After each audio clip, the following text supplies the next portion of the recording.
Hey girl, Hello. how How are are you? you? You Good. go How are first. you? You go first. I'm okay. I'm okay. I'll just, yeah. How are you? Girl, same, same. Yeah. Today feels heavy, and I'm like, I got to get on live. Let me try to liven up, but it's how I feel today. Yeah, same. I was literally thinking that right now, and I'm just like, Show must go on. right. Exactly. Um, so do you want to give folks like 5 minutes? Sure. That's fine. That's perfect. Me gonna close these windows because the firecracker game's about to start. You about to hear it on my end. Girl, it's It's like everywhere. It's fire cracking yeah. everywhere. All right, let me try to just eliminate some noise.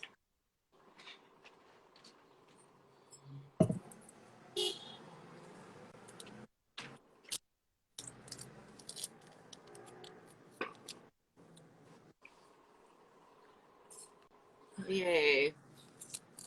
And Salon Chronicle said we've been waiting all day for this. Yay. Yay! Oh, yay! I'm happy to be here. It's nice to.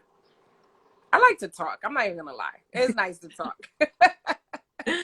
Girl, I actually was looking at our pictures from Cuba today. And I was like, damn, that feels like such a long time ago. Yeah, right. So that was what 17, Yeah, it was 2017. 2017. Yeah, It low yeah, key feels like Cuba. a day, but also like it was a long time ago, you know? Yeah, time flies. Time really Have you flies. have you gone back to Cuba or no? No, I've not gone back. I would love to go back, but um, no, I've not made it there. But I do know a lot of people that went after and had amazing experiences as well. So it's a Yeah, special place. It really is a special it place. really is. I feel like folks who go, like most of the folks I know who go one time just like return multiple times. Mm-hmm. Yeah. Folks who are joining now, we're just waiting for like 3 more minutes at this point. Um, but yeah, I mean, I feel like I miss like being this as disconnected as Cuba makes you be. Mm. Mm. You remember that struggle? Yeah, no phones, no Wi-Fi. You gotta go. Had to go to what, the Wi-Fi park. Yes, yes. I mean, looking back now, that is a blessing sometimes to be disconnected. Um, For sure. I've been on a few cruises in the past couple of years, and it's like I look forward to being on sea when your phone doesn't work.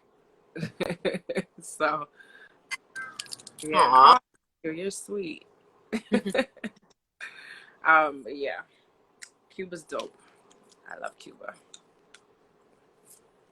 How how I feel like I have questions, but it's just like I might as well wait. All right. So we're gonna get started 7:05. Um, so we have Jill with us, and I'm so excited for her to be here because she's someone like who I really have like a soft part for. I remember, girl, when we were in the ocean in Cuba, like when we were talking about education and like what we saw in our future. And I remember I was like, literally, like if I stay in education, I really want to make up a high school that like has like a travel program and shit. And you I were just remember. yeah, that would be dope. And you were like, I have a similar idea. And it was just like tapping into that. It feels so free. Not like it felt like such a free time now. Yeah. Yeah. Do you want to tell us a little bit about yourself, like education and like all the things about yourself? All right. Well, I am Joe. I am from the Bronx, born and raised in the Bronx. I come from a family who migrated here from the beautiful island of Montserrat, which is located in the Caribbean. It's not a very well popular known island, but if you know Antigua and you know St. Lucia, we're right between those two islands. So I love it because it's small. It's not really, you know, again, it's like not a big touristy spot. So when you go there, it just feels so warm and like home. It's not a lot of people. So that's where my family is from. I'm very proud of those roots. Yeah, born and raised in the Bronx. I went to college in South Carolina. I went to the illustrious Claflin University, which is the first HBCU in the state of South Carolina. I studied mass communications when I was in college, undergrad, all 4 years. I my concentration was radio and TV broadcasting because I said I was either gonna come back to New York and work with Angie Martinez or I was gonna work on ABC 7. Those were my two choices. And it didn't turn out that way. I didn't get a job with that. Towards the end, I would say like my senior year, I started getting faced with the stark reality that, okay, like if I want to be in broadcast and journalism, I'm going to have to be an intern for a while.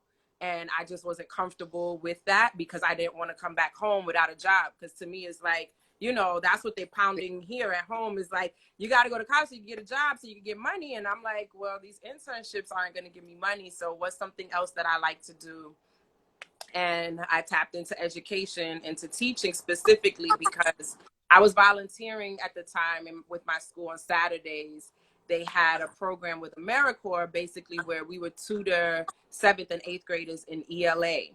And I did that for, I would say maybe 2 semesters. I think I did it for a year, I want to say. And I'm like, okay, well, I know how to work with kids. I'm comfortable with that. Let me go change my major. Let me major in education so I could be a teacher. And they said, like, yeah, if you want to change it, you can, but you're going to have to be here for like an extra year or so because I had no credits for education. So long story short, I found out about Teach for America, you know, that program. For those of you that don't know, it is a program that affords people the opportunity to teach. You don't have to have any formal teaching training, but, you know, they train you along the way. They give, you know, a lot of incentives. In some places you can get a paid master's program. They help you get certified. And yeah, I ended up becoming a teacher in the state of Arkansas. Girl, I So didn't know that. yeah, I taught in Arkansas for 2.5 years, almost 3 years. So that's what got me into education. It was a very big culture shock moving to Arkansas as someone being from the Bronx. I was in a rural city, like less than 20,000 people population, dirt roads, cotton field, like in my backyard. So it was interesting, but I wouldn't have it any other way because, you know, it cultivated who I was as a teacher. I was so isolated from everyone and everything. I had no choice but to immerse myself in becoming good at my craft. So Right. yeah, I did that for almost 3 years. And then I came back to New York in 2015. And in 2016, I launched my travel blog and I'm still in education now. I'm a math coach at an elementary school, and I'm also an adjunct professor for graduate students who are getting their master's in elementary teaching. So that's a little bit of my story. We're gonna keep the questions till the end. If you can put your questions on the question box so that I don't lose them. But you mentioned that you started like teaching ELA or like going through that path first. How did you end up teaching math? Because I mean, Yeah. sorry, girl. I'm No, asking go. just because like I feel like for myself and like for other for just a lot of folks who I mean I know a lot of folks who dig math. Unfortunately, that's just not my forte, and I feel like I told you this like when I met you, but like um I don't know, can you just talk to us about how you made it into like teaching math and just like your general, I don't know, your general Absolutely. story with math? I don't know. Yeah, so when I did do the ELA, that was volunteer. So that I was still in college. I wasn't working, Okay. you know, it was with, you know, volunteer program. So I didn't really have a say. So it was just basically like, this is what these kids need help with, go. But Right. with Teach for America at that time, it's different now, but at that time with Teach for America, because of the fact they're sending you to places that have high needs, it's pretty Mhm. much wherever the need is, that's where they're going to put you. And at that time, which is different from now, when you apply and you put your preference of where you want to be in the country and what you want to teach, um, Arkansas was my last choice. It was number 10 out of 10. That's where they put me. And my preference was ELA because I had experience with it. And at that time, they said pretty much the first school that hires you, you have to take it. There's no negotiation. It's not, no, I want to wait for this Oh, other nah. school to get back. So, and I worked at KIP, actually, KIP in Arkansas. And she was like, yeah, you're going to be our fourth grade math teacher. That's just what we need. And I was terrified. I was terrified. I'm like, how am I going to teach kids math? I mean, I was never considered myself a math person, but again, I was thrust into it and I needed the job, so I was going to learn how to do that math. And now 8 years later, I can't imagine a world without math. I can't imagine me not being in education, and math is like synonymous to me now. Okay. Yeah. Can you talk to us a little bit about like, I don't know, that enthusiasm about math? Just like, try to change my mind, girl. Like that's Wow, the first thing that I'm gonna say is I'm elementary, so my cap is like fifth, maybe a little bit of sixth grade. So when you get into all that, economics and trigonometry, that's not me. I'm doing the multiplication, the addition, subtraction, some fractions, decimals. That's it. So, I guess for me, being enthusiastic really comes from the kids that I've been working with throughout the years, right? Because even me knowing that I had to come in as someone who didn't care about math, I wasn't enthusiastic, I wasn't confident at all. And knowing I'm responsible for these kids' development, I'm responsible for their achievement, I'm responsible for their growth. And I think just knowing like the weight of that and what it really means, especially, just for the trajectory of our kids in America. I mean, it sucks. We're in a country where kids get judged by their scores. Standardized state test scores, we know, is how the money comes into the schools and right, how our kids can advance from one level to the next. right, So just knowing like the weight of that is kind of like, that's really what made me say, okay, let me get my head into this. Let me go to all the PDs that they can send me to. Let me, find ways to make it relevant for my students so that they right. can enjoy it. And then we go from there. Yeah.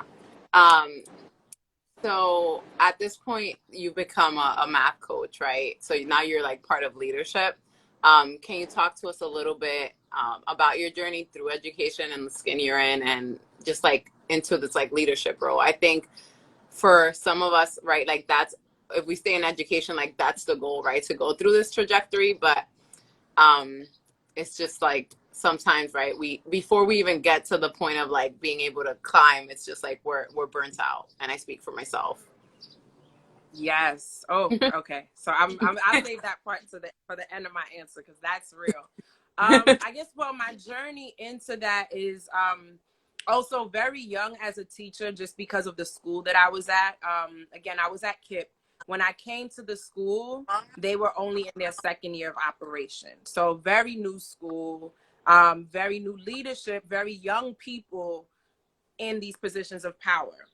So my second year, I became a grade level leader, and I didn't feel competent for that either, but it was just by default. The Right. school was small, it was still growing. They just needed someone that was at least there 1 year before.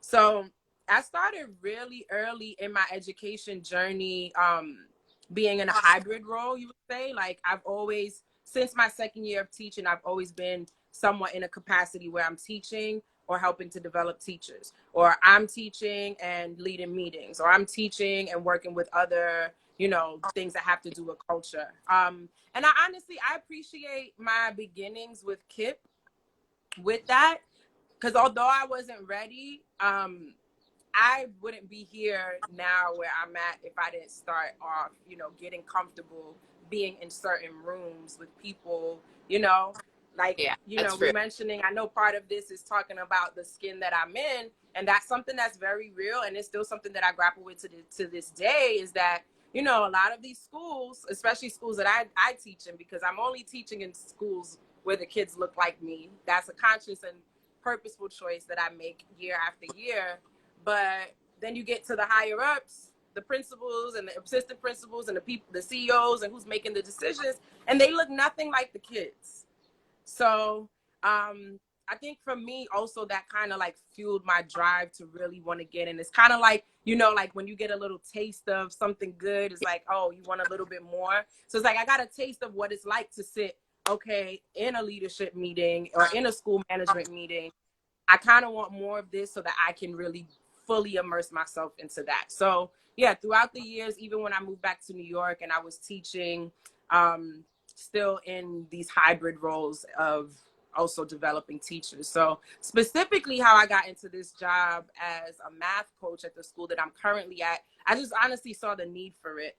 The school that I'm at before, they outsourced all of the people that would come in and do, the PDs for math and literacy. And I'm like, hey, I know the kids, I know the teachers, I know the school, I know the community, and this is what I have to offer. My resume spoke for itself, my results spoke for themselves, my classroom, everything, the kids, the parents, I had a lot of, I had a lot of evidence behind me in my backpack. So, and one thing that I'm very fortunate about with my school, that I was even able to say, hey, this is what I want.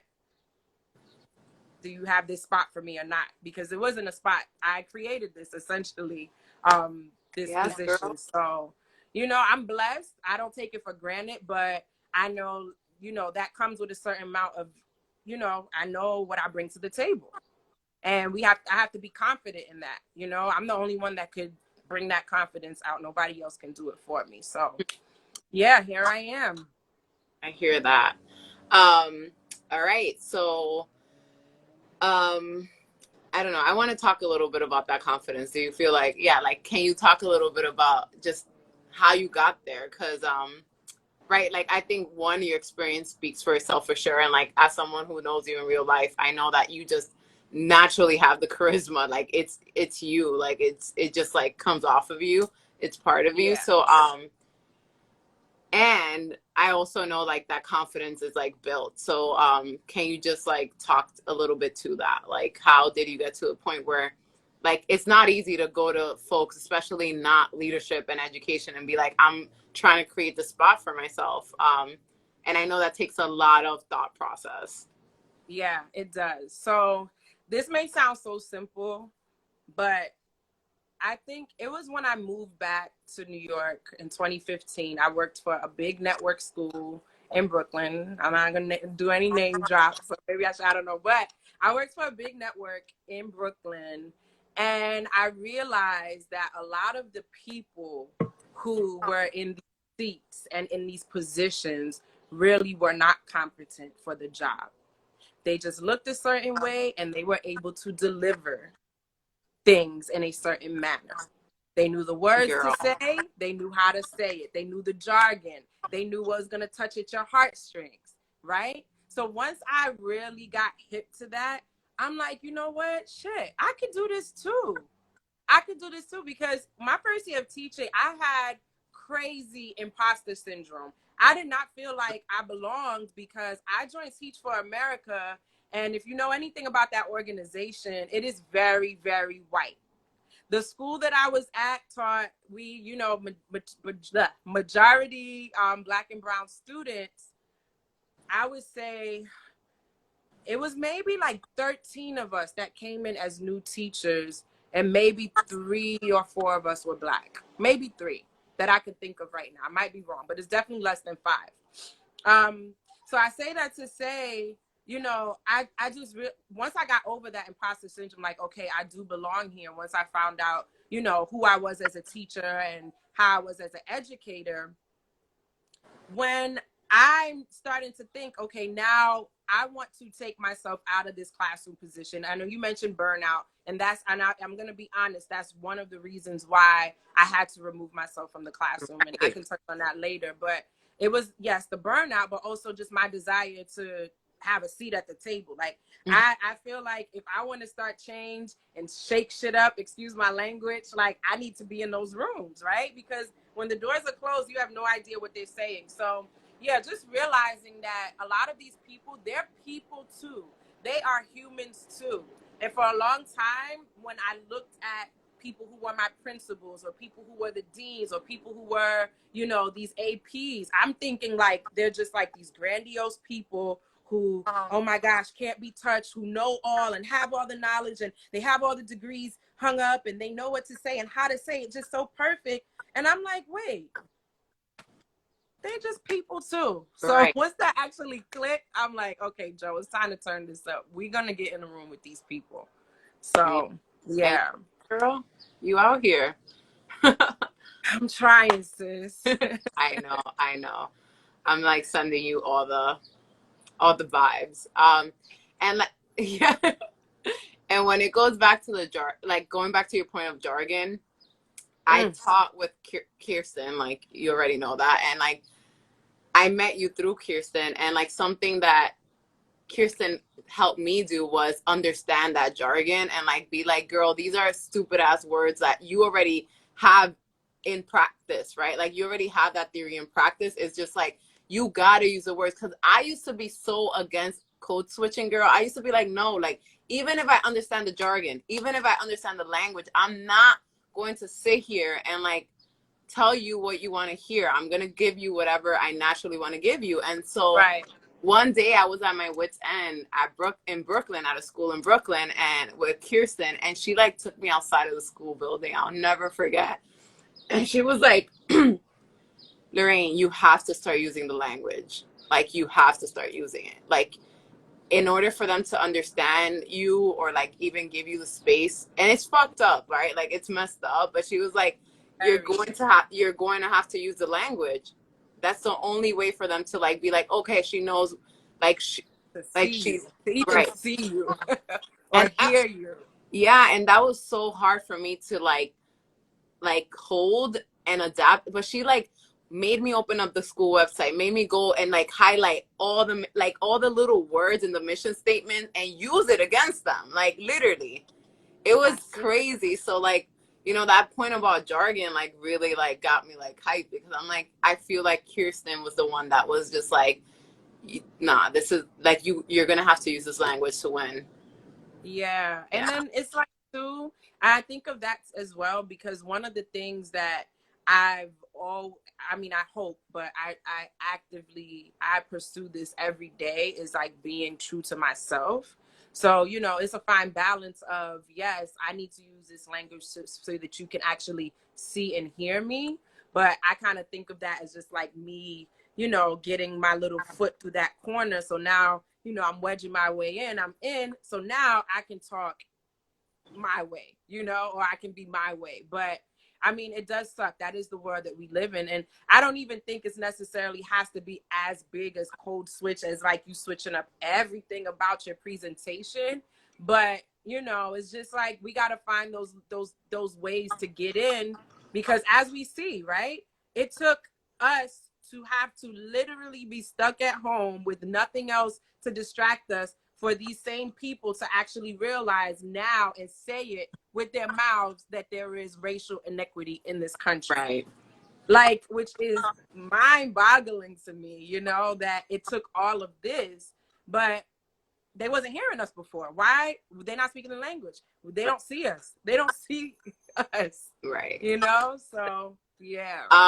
And then I had this question in a live I was at, and I just I never taught math, so but I was a grade lead and I had teachers on my team who taught math and they would always say this to me. So the question was around what would you say to math teachers who say that the subject is not political and like so they don't have to bring politics into the classroom, right? They don't have to speak about what's happening in the world at large in order to teach math. Like math is numbers, right? I heard that argument so much from white teachers specifically, Yes, and it used to be frustrating. absolutely. It's a cop out. I mean, just even take the subject out of it. Teaching, period. Just what teaching is. Like we all like it's such a responsibility that we have failed as an education system to teach what is happening outside of our classroom walls. The purpose of education and teaching is so that you can create people who can go out and influence change into the world. It can't be all about Edgar Allan Poe and, you know, trigonometry. It can't stop there. But yeah, people that say that, I just feel like it's a cop out because it does take work, right? Because in order for you to even bring politics or what's happening in, you know, in the White House into your classroom, you first need to know what you're talking about too. So if you don't even know what you're talking about, that's an extra load that you need to get up in here before you're able to spit that out to the children. But it's so important. It's so important. And I'm so grateful. You know, it sucks everything that happens, but I'm using this to my advantage to really, really test where, if people's gonna put their actions to where this is and where all these statements are coming out. And, you know, even where I'm at every day, like I'm holding this bar up higher than I've ever had to hold it before.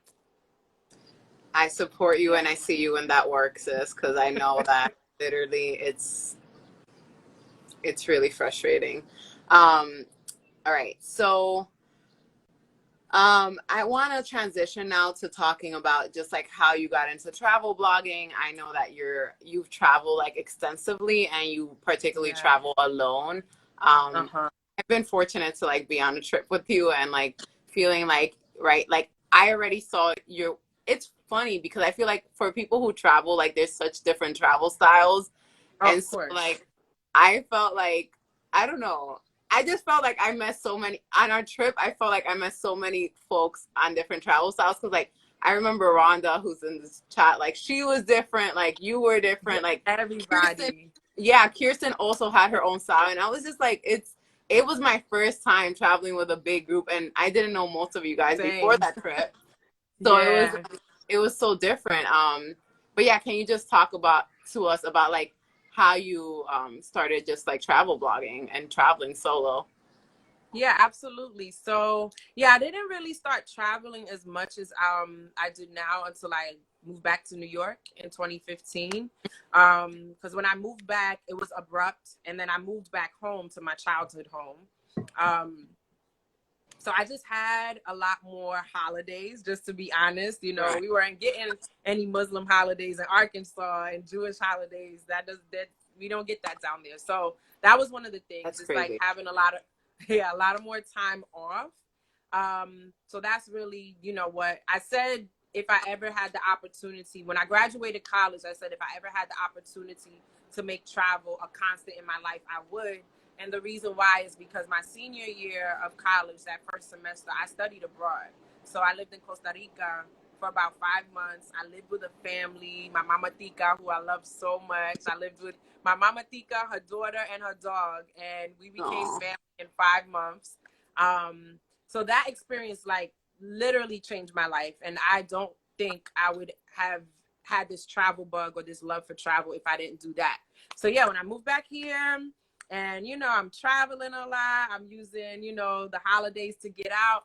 And I remember it was May of 2016. I planned a trip, and a couple of my friends came. And one of my good friends, we went to college together, Kalina. She was actually on the Cuba trip. Kalina, if you remember her. Oh, yes, I do remember.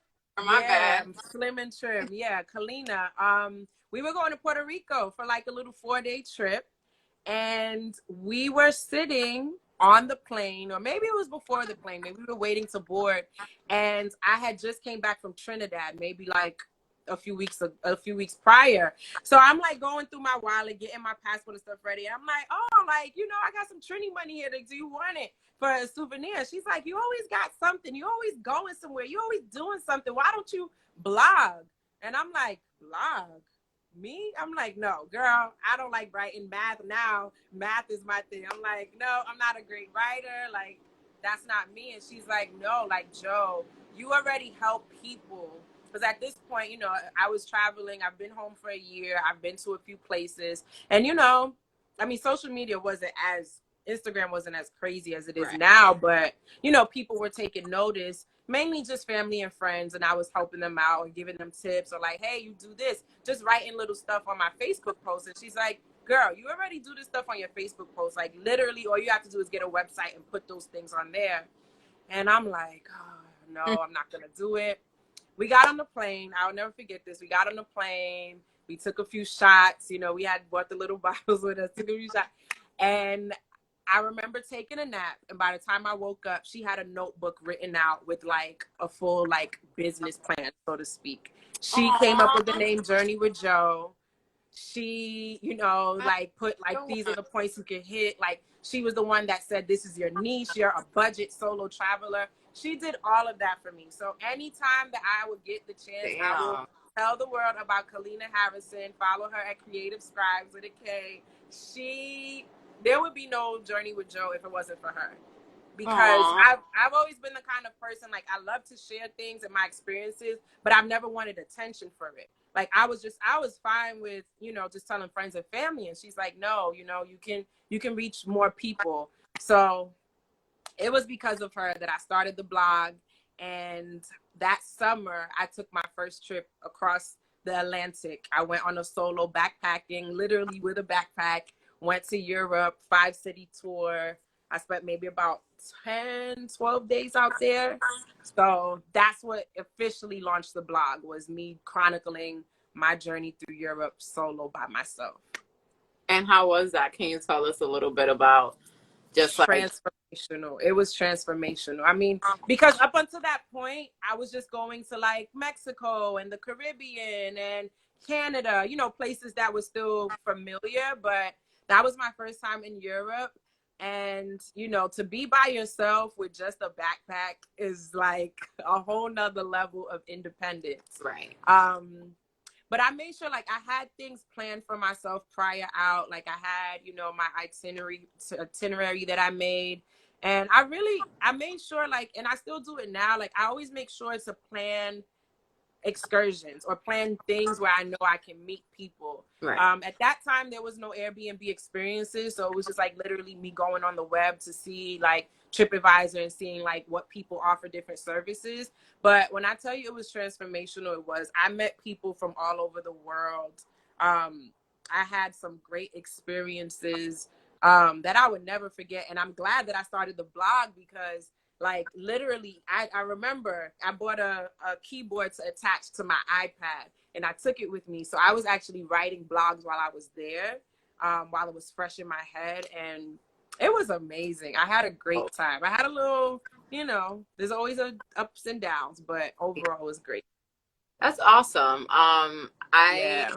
I feel like sometimes I play around with the idea of like doing, like, me and my best friend went to, like, we did like a 6 week trip to Central America, and we like traveled across it. And my goal was to like literally write about every place, but like at one point, like my mental health just like took a, it was six Yeah. weeks, you know, like it Yeah, was. that's a long time. And trust me, like Central America is just like so beautiful and it's worth it. And um, I know folks have a lot of reservations about going to Central America because of Yeah. you know, just like crime or whatever. But it's just like Yeah. it was so it was so good for us, especially we went to freak Jennifer, please remind me. We went to Livingston in Guatemala, and Uh-huh. it was just like a garifuna, Yeah. off the coast of the Caribbean coast. It was just like a garifuna, basically part of the island, and like it Yeah. was just beautiful to just see black people. It was like a black like island, like it was just so beautiful. And so Yeah. anyway, all of that to say that my goal was to like blog through it, and I started, and then slowly I was like, nah. So I hear you on like maybe that's a good like tip, like just write as you're there, right? Because then it's like if it goes. Yeah. Well, I mean, I don't do that now. Okay. If I'm being honest, that was the first day one. Yeah, Yeah. now I don't. I can wait until afterwards. But Yeah. I mean, yeah, it might be. You know, everybody's styles are different. So Right. Yeah. Can you tell us about like your favorite place you've traveled to so far? Oh, that's always hard. I My guess give favorite us like your top three. Top three.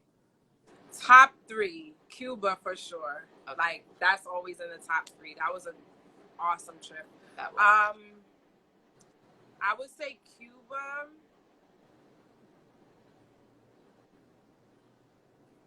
Egypt. same. Yeah, Cuba, Egypt. I always, it sounds so basic, but Paris has my heart. It really, really does.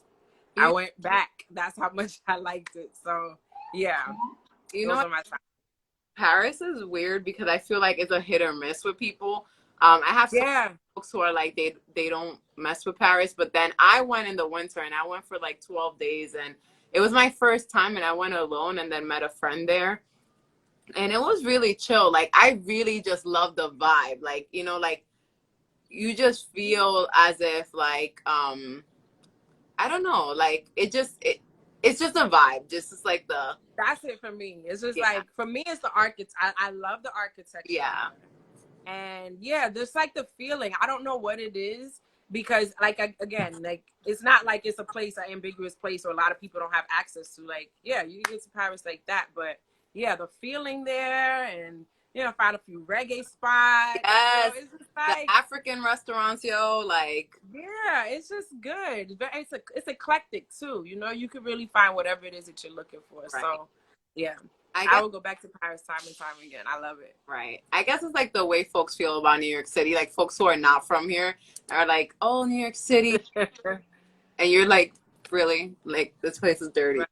Um, Yeah. um, let's see. My bad. Oh, wait. What have been like your least? Do you have a least favorite place you've traveled? China. China. China. China. I did not enjoy it at all. Let's Um, talk about it, please. so yeah, I went to China in the summer of 2018, and actually I went there with three other people. I went with Kalina and then two people that she knows. She knew, she invited them on the trip, but yeah, I did not enjoy my time there at all. Um, Disclaimer, I'm used to getting stared at. Just even here, I'm a bald, short, tatted up educator. Like, I'm not. I'm used to getting attention, but over there, it's just like, I mean, the stairs. It was just done in such a, to me, I say is inhumane, because at the end of the day, yes, I may be something that you've never seen before, but I'm still a human and you're still a human. And I know that if you were out at a restaurant eating with your friends and someone kindly asks you to put the phone down, and you have your menu in your hand and you're lifting the phone up above the menu to try to take a Girl. picture, like, I just know you wouldn't like it. So why are you doing it to me? The staring, the pointing, the laughing, the he, ho, ho, ho, oh, like trying to touch. It was just too much. It was overload. And I remember, I think we were there maybe 4 or 5 days. And I think maybe by like the third day, I was just over it. Like, I didn't want to go outside. I didn't want to do anything. And then we actually had a bad experience. Our Airbnb host kicked us out the night before we were supposed to leave. And I think it was due to discrimination. I'm just going to be very honest, Of because I don't know what course. other Like, reason.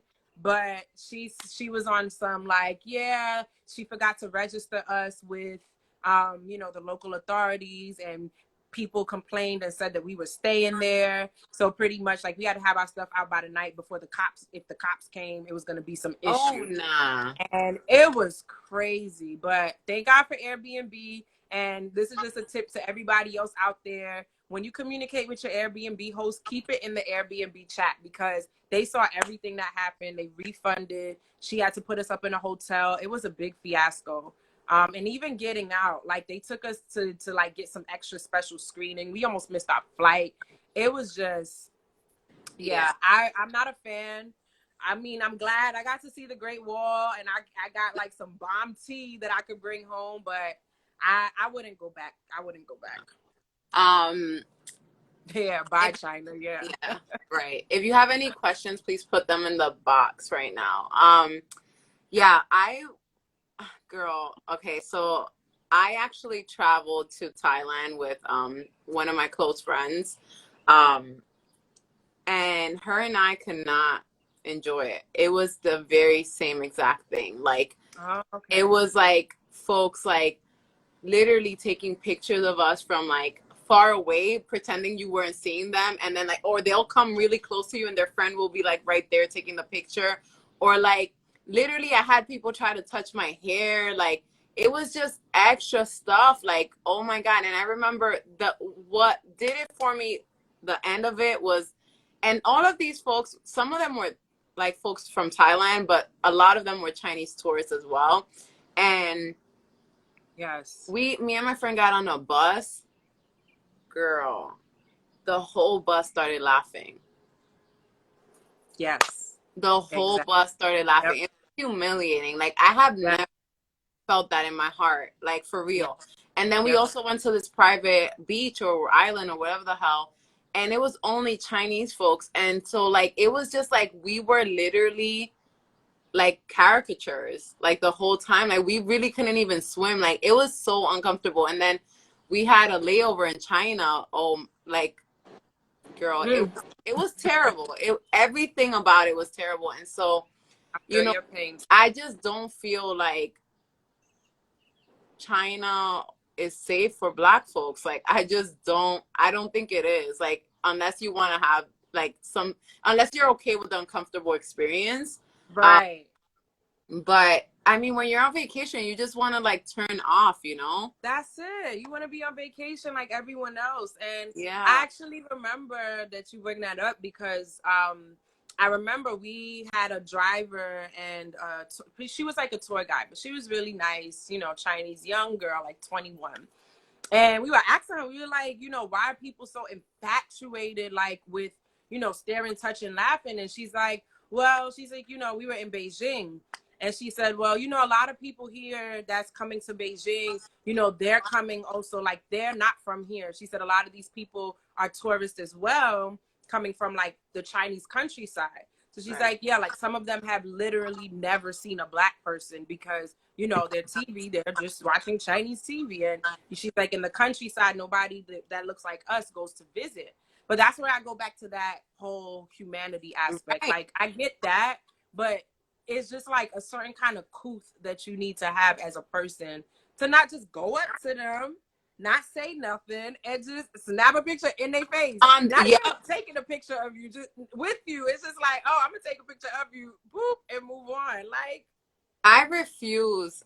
I refuse to believe that literally it's like that they're not aware of that being rude. Like thank you. I refuse to believe Right. that. I'm sorry. And like I had a lot of conversations with folks. Like even like in Thailand, we met this really nice cab driver, and he was like, yeah, like you know, people aren't used to seeing. I'm like, excuse me, I went to the club and I saw black men and they were not treated like that. Like they were treated like royalty actually. Oh yeah, Like yeah, yeah. so it's just like Mhm. They specifically it's love that. also being a woman, right? Like it's also that part. Like That literally part. in Thailand, like I just felt like, and you know, I went to a hip hop club in Thailand, and like literally, I'm talking about these men were like black men were like, ah, like Oh yeah. yes, and then Mhm. it's like you know, and then I looked around and it's like other black women who literally were not from Thailand, obviously. Like Yeah. it was just like service was bad. Folks Night and had an day. issue. Like they look at folks. I mean, honestly, I know people have had good experiences in Thailand. Someone said, "Oh my God, I love Thailand," Yeah, but I mean I did too. So yeah, see, it's just yeah, me and my yeah, friend right. like just did not like. Girl, it was terrible. I even got into a fight with some white girl from a group of like three white men who were like pursuing this girl, like who were pursuing women. Like it's fine, like do what you want to do, women or girls, I don't know honestly, but I was like, do what you want to do. Like if you know, I'm also not gonna be here like taking people's livelihoods away, you know. But also like Yeah. they were just blocking the way for me and my friend to like even gain access to like where we were. It was just so uncomfortable. Yeah. All of that to say that just don't, like that since that trip, I'm like committed to going to black spaces. Like I will travel to the Caribbean coast of Central America. I will travel to the Caribbean. I will travel to Africa. Like Yeah. that is where my money traveling wise is going to. And like I'll also like I do look into like spaces like Paris and stuff like that because there are literally black communities, right? And like Yeah. there are Black communities. Yeah. yeah, there are black epicenters in those spaces, but like honestly anywhere else I'm just like I'm good. Like I used to be one of those travelers that I used to be like, yo, I want to travel everywhere, and I'm Yeah. like, Right. if I'm not Infiltrate safe, everywhere. I'm good. Yeah. I um feel. yeah, so this is a last question from me before we take there. I think there was one on here and there was like one or two on the comments. Like just general like what are you doing right now to take care of yourself? I know that one of your like your ways of taking care of yourself was traveling, but like obviously that's off Yeah. the table now. um Right. so what have you been doing? Well, yeah, travel is canceled, obviously, but you know what? I would say it has been like a blessing in that because I do feel like I just needed to slow down. It's kind of like I think I've been so used to up, I know my calendar in June, they give us the calendar for the next year and I already have everything mapped out by September. So I never really give myself the space and the time to sit down and be. So one thing COVID has brought on a positive aspect is that I'm not traveling. I'm saving money. So now I'm able to focus on other ventures. So, yeah, I'm in the process now of just revamping. Journey with Joe is not just going to be solely a travel blog. I am a very multifaceted person because I'm a human and I have other experiences. And I feel now, through a lot of work, hella therapy, hella just, uplifting myself, that I'm in a space now to use my voice to help people, not just to travel, but in other aspects of life. So I actually just finished writing a book. I finished maybe 2 weeks, like, yeah, maybe 2 weeks, 3 weeks ago. A novel. I wrote a fiction novel. So I'm getting ready now. I'm getting things together to release it for pre-order next week. It should be, fingers crossed, everything should be going well to release it. So if you're following, get your name on my email list so that you can be um alerted. what's your website? Journey with Joe, right? Just so I can like pin Yeah, it. journeywithjoe.com. But actually right now, like literally right now, I'm changing the website so that it can reflect what I'm doing with the book. But yeah, the website is there. All my travel blogs are there, but specifically with the book, if you put your email address, I have a link in my bio where you can put your email address so that you can be on my list and you'll be notified when they go for pre-order. So yeah, quarantine helped me to finish this book. It's a fiction story. It's heavily based on my life, but I just, added some spice to some characters in it. So yeah, I'm really excited about the switch that I'm making with my brand, I guess. I don't like saying that. I don't like thinking of myself in that way, but just with who I am, just sharing more. Um, it's a lot of hurt. It's a lot of pain out here in this world. And the thing that I'm starting to realize, and I think it really hit me today because a lot of women have cried out today on social media, is Girl. that there are so many of us that are going through the same thing in isolation, and the beauty and the curse of social media is that, yeah, we show the parts that we want to show naturally, right? Like, and I'm not saying no shade to that because I do the same thing too, but I think, you know, there's a big crying out right now that I cannot silence. And I'm sure a lot of people are hearing it and seeing it. Um, so yeah, I just want to use my voice to help more because I know personally through the journey that I've been, specifically in these past 2 years, I would not have gotten through it if I was not able to speak to people who have gotten over that hump and who are 5 years from where I'm at right now to help me know, like, it's gonna get better. It is okay. Like, you're worth it. Keep pushing through.